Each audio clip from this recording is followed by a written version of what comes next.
ആഗോള അയ്യപ്പ സംഗമത്തിന് പമ്പാതീരത്ത് തുടക്കമായി. 2050 വരെയുള്ള വികസന സാധ്യതകൾ മുന്നിൽ കണ്ട് ശബരിമലയുടെ സമഗ്ര വികസനം യാഥാർത്ഥ്യമാക്കുമെന്ന് സംഗമം ഉദ്ഘാടനം ചെയ്തുകൊണ്ട് മുഖ്യമന്ത്രി പറഞ്ഞു. മതാതീത ആത്മീയതയുടെ പ്രതീകമായ ശബരിമല അയ്യപ്പ സംഗമത്തിലൂടെ കൂടുതൽ ശക്തിപ്പെടുമെന്നും മുഖ്യമന്ത്രി പറഞ്ഞു.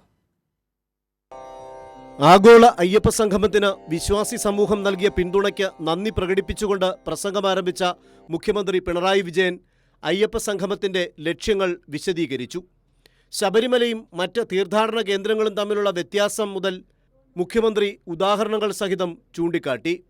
അയ്യപ്പന് നിത്യവും ഉറക്കുപാട്ടാകുന്നത് ഹരിവരാസനമാണെന്ന് എല്ലാവർക്കും അറിയാം.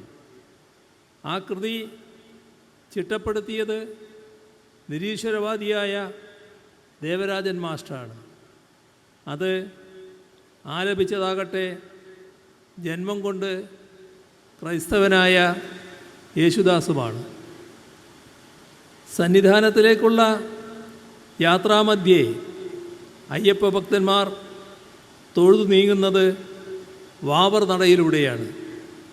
വാവറാകട്ടെ ഇസ്ലാമാണ്. മധ്യ കേരളത്തിൽ നിന്ന് മല ചവിട്ടാൻ പോകുന്ന അയ്യപ്പ ഭക്തർ ക്രൈസ്തവ ദേവാലയമായ അർത്തങ്കൽ പള്ളിയിലും കാണിക്കയിടുന്നു.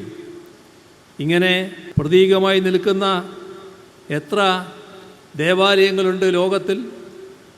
അങ്ങനെ ആലോചിക്കുമ്പോഴാണ് ശബരിമലയ്ക്കുള്ള പ്രത്യേകത കൂടുതൽ വ്യക്തമാവുക. പരിസ്ഥിതിക്ക് കോട്ടം തട്ടാതെ ശബരിമലയുടെ സമഗ്ര വികസനം നടപ്പിലാക്കും. ശബരി റെയിൽ പദ്ധതി യാഥാർത്ഥ്യമാക്കാൻ ആവശ്യമായതെല്ലാം ചെയ്യും. ശബരിമല വിമാനത്താവള പദ്ധതി യാഥാർത്ഥ്യമാക്കുമെന്നും മുഖ്യമന്ത്രി പറഞ്ഞു. ഇത്തരം കാര്യങ്ങളെപ്പറ്റി ഒരു തുറന്ന ചർച്ച നടത്തുന്നതിൽ ശബരിമലയുടെ വികസനം ആഗ്രഹിക്കുന്നവർ എതിർപ്പ് പ്രകടിപ്പിക്കേണ്ട വല്ല കാര്യവുമുണ്ടോ? അപ്പോൾ എതിർക്കുന്നവരുടെ ഉള്ളിലിരിപ്പ് എന്താണെന്ന് ഊഹിക്കാവുന്നതേയുള്ളൂ.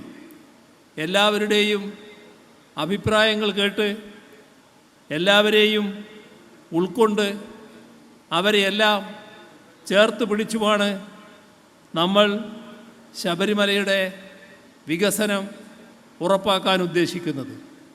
ഈ കാഴ്ചപ്പാടിൻ്റെ അടിസ്ഥാനത്തിലാണ് ഈ അയ്യപ്പ സംഗമം നടത്തുന്നത്. News bureau, Pathanamthitta.